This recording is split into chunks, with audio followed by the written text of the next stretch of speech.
साथ हम इकट्ठे रहे हैं बहुत अच्छा। राजा साहब हमारे पड़ोसी थे जी। अच्छा अच्छा, तो वो 90 में हम इकट्ठे मैंने इलेक्ट हुए थे। ये दोबारा है। अच्छा शेख साहब, कैसा लगा आप यहाँ पे आए, यहाँ पे अपनी कम्युनिटी, आपको यहाँ भी घर जैसा माहौल, माजिद हैं, मलक साहब हैं, हम सारे यहाँ पे, तो कैसा लगता है लंदन में आपको? बहुत अच्छा लगा जी। सिर्फ एक गिला है तो मौसम से गिला है कि मौसम ने हमें डिस्टर्ब कर दिया है। तो कुछ दोस्त कहते हैं कि आपको कुछ ऐसा पहले आना चाहिए था, मौसम बहुत बेहतर था।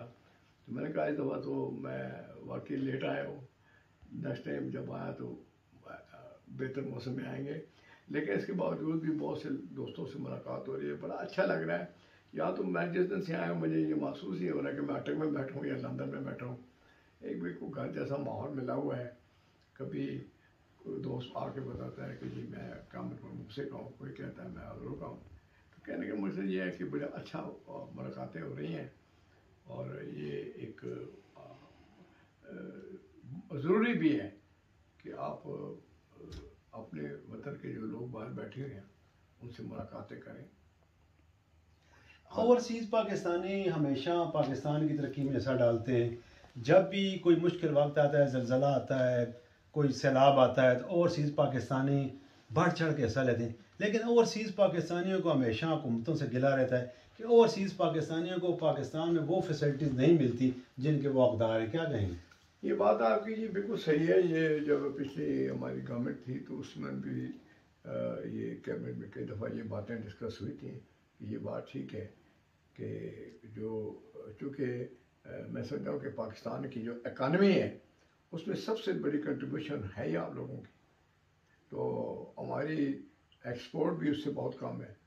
तो क्या मेरे कहने का मतलब ये है कि हमारी इकानमी में जितनी सपोर्ट आपकी तरफ से मिलती है शायद हम उतनी खिदमत वापस भी नहीं कर सके अभी तक जो हमें करनी चाहिए।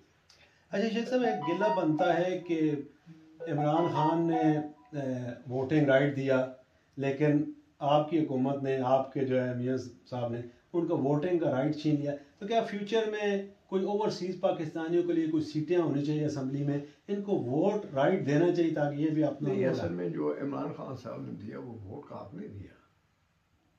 उन्होंने तो वो एक मशीन ऐसी ईजाद की थी, कर दी थी जिसके ज़रिए वो अपनी मर्जी से वोट जो है वो उसको नताइज जो है ले सकते थे। ये तकरीबन 117 मुल्कों में ये राय की गई थी, जिसमें से 112 मुल्कों ने उसको बंद कर दिया है। क्योंकि मैं पिछले दौर में जब मिनिस्टर पार्लियामेंट्री अफेयर्स था तो ये क्वेश्चन मुझसे भी किया गया था। तो मैंने उनको बताया कि तकरीबन 117 मुल्कों में ये मशीन ईजाद की गई है, लेकिन ये कामयाब नहीं हो सकी क्योंकि इससे नताइज जो हैं वो मुस्बत या गैर जानबदार नताइज इसमें से नहीं निकलते। तो अब सिर्फ 5 मुल्क ऐसे रह गए हैं। तो हम कहते हैं कि भाई जिस चीज़ को 105 मुल्कों ने रिजेक्ट कर दिया है, हम एक नया तजुर्बा क्यों करें उस पर? अच्छा शेख साहब, माशाल्लाह मुस्लिम लीग नून के पास भी बहुत आईटी के स्पेशलिस्ट हैं, तो क्या तमाम पार्टियां अपने आईटी के स्पेशलिस्ट को बुलाएं, इस मसले का हल निकालें कि ये जो जेली वोटिंग होती है, जो मरे हुए लोगों की वोटें डाली जाती हैं, पूरी दुनिया का निज़ाम फिंगरप्रिंट्स पे चला गया, आंखों के ऊपर चला गया, जो आंखों के लेंस वो लेते हैं, पिक्चर लेते हैं उससे। तो फ्यूचर में कोई आप ऐसी सिचुएशन मियाँ बरादरान को देंगे कि कोई ऐसा आईटी, सारी पार्टियों के आईटी स्पेशलिस्ट इकट्ठे हों, कोई इसका हल निकालें? लेकिन जी जहाँ तक इस बात का ताल्लुक है, वो तो जो भी वोटर जाता है वोट डालने के लिए उसको बाकायदा अंगूठा लगाना पड़ता है, अंगूठे का निशान मौजूद होता है। पहले तो सिर्फ एक रिसीव करके स्टैंप लगा देते थे, अब वो बात नहीं है। अब तो पहले वोटर लिस्ट में, और चूँकि ये सिस्टम हमारा ऐसा है कि फॉर एग्जांपल एक पोलिंग स्टेशन है हमारा, अब उस पोलिंग स्टेशन के ऊपर एक प्रिजाइडिंग अफसर सामने बैठा है, तो वहाँ पर फॉर एग्जांपल 6 पार्टियों के कंटेस्टिंग कैंडिडेट हैं, तो वो 6 पार्टियों के पोलिंग एजेंट वहाँ मौजूद होंगे। ये जुमा इस्लामी के बैठे हैं, शाद BIU के बैठे हैं, ये साथ पीपल्स पार्टी के बैठे हैं, ये मुस्लिम लीग नून के बैठे हैं। तो अब अगर पर्ची आती है, ये लेते हैं तो उस पर्ची को सारे जितने भी एजेंट्स होते हैं वो चेक करते हैं। तो जब वो कहते हैं कि ये ठीक है, नंबर वही है सब कुछ, तो उसके बाद वोट पोल होती है। सही, बहुत बहुत शुक्रिया शेख साहब। मलिक इस्लाम साहब, क्या कहेंगे?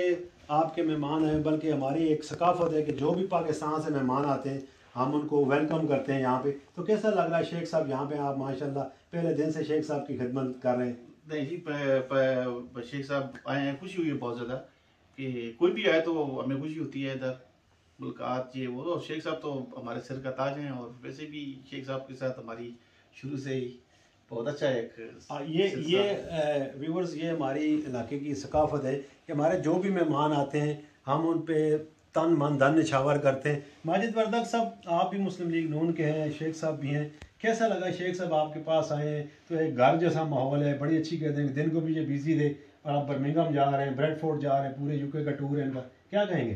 बिस्मिल्लाहिर्रहमानिर्रहीम। बड़ी खुशी हुई है जी, शेख साहब आए हैं। शेख साहब से तो राब्ते में थे और मैं तो पहले दिन से ही राब्ते में था। तो जब शेख साहब आ रहे थे 21 को इन्होंने आना था, मैं ही गया था इनको रिसीव करने, और 24 को मियाँ नवाज शरीफ साहब के साथ टाइम था, लेकिन वो बस इमरजेंसी हो गई उनका कोई, तो वो ज़रा यूरोप गए, 2-3 दिन तक आ जाएंगे। और सारी इधर छज कम्यूनिटी बशमूल आप भाई भी छज के सब, और जो वर्दक फैमिली है यहाँ पे बड़े खुश हुए हैं। आप भी तो टाइम दे रहे हैं ना शेख साहब तो ऐसा है कि जैसे हमारे फैमिली के हैं, तो सारे टाइम दे रहे हैं। और इंशाल्लाह अभी सैटरडे को हम जा रहे हैं बर्मिंघम, वहाँ से काफ़ी लोग रब्ता कर रहे हैं, मेरे से ही रब्ता कर रहे हैं। शेख साहब से बात है, आज दिन को 2 कॉलें मैनचेस्टर से आई हैं, ब्रेडफोर्ड से आई हैं, तो इंशाल्लाह देखें अभी जाएंगे, वहाँ पे भी जाएंगे इंशाल्लाह। ये आपने देखा कि माजिद वरदक साहब हैं जो यहाँ पे शेख साहब को होस्ट हैं, मलिक इस्लाम साहब हैं। तो जितने भी हमारे छाछी कम्युनिटी, हम तमाम को शुक्रिया अदा करते हैं कि उन्होंने बहुत ज़्यादा मोहब्बत दी, शेख साहब को बहुत ज़्यादा प्यार दिया। यकीनन शेख साहब जहाँ से जब जाएंगे तो उनकी अच्छी यादें साथ लेके जाएंगे। नेक्स्ट एक और वीडियो के साथ इंशाल्लाह बर्मिंघम से आपकी खिदमत में हाजिर होंगे। इजाज़त दीजिए, अल्लाह हाफिज़।